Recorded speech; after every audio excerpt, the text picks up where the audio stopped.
It is easy for beginners of DTF printing to misalign images or print patterns that are not proportional in size. In this video, we will demonstrate how to use various tools to assist us in DTF printing. Photoshop is a very useful design tool. Let's measure the dimensions of the heat press area on our blank shirt. The width of the half chest is 17 inches. In Photoshop, we select the rectangle tool and set the width to 17 inches.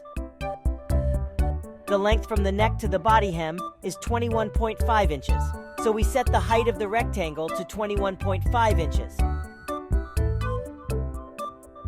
By clicking on the blank canvas, we can draw the desired rectangle. Switching to the Move tool and move the rectangle, the automatic reference lines displayed by Photoshop help us position the rectangle in the center of the canvas. Press Ctrl and R to display the coordinate rulers. We drag reference lines to align with the four sides of the rectangle.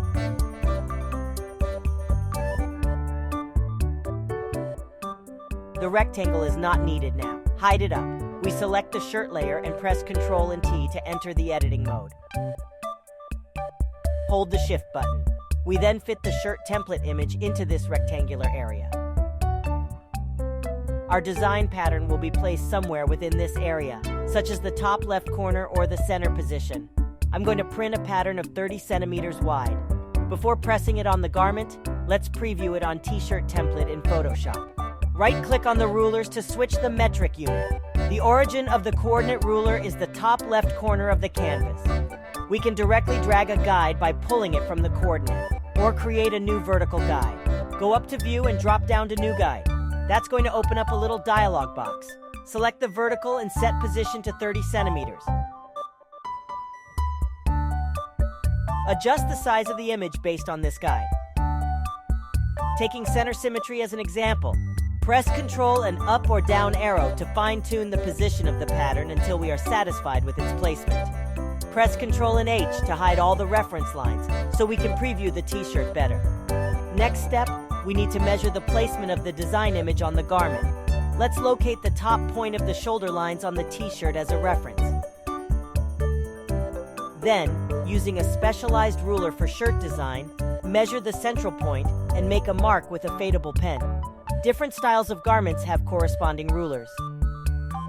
Find the ruler tool. The ruler tool is located under the eyedropper tool. Click and hold the left mouse button on the point. Right-click on the rulers and change the metric unit to inch. Reset tool before using the ruler tool to avoid fault metric unit. We can use the ruler tool to measure the distances between various reference points. Press and hold Shift on my keyboard to get a straight line. X is the horizontal position coordinate of the starting point of the ruler. The little value of L1 that's counting is measured distance. The distance from the neck to the pattern is approximately 2.5 inches. We make a mark on the shirt with the help of a clothing ruler. The distance from the waistline to the pattern is approximately 2 3/4 inches. Some garments have a slightly curved waist for body fit, so we need to locate the side seam and mark several symmetrical reference points. The marks made with a fadeable pen typically fade gradually over the course of about a week. If you want to speed up the fading process, you can moisten the marks with a particle-free swab or a dust-free cloth. Avoid wiping to prevent damage to the fabric. The moistened marks will disappear in about 20 minutes. By the way, these particle-free swabs and cloths are designed not to shed lint or fine fibers. They're originally used for cleaning camera lenses and are suitable for cleaning DTF printing heads.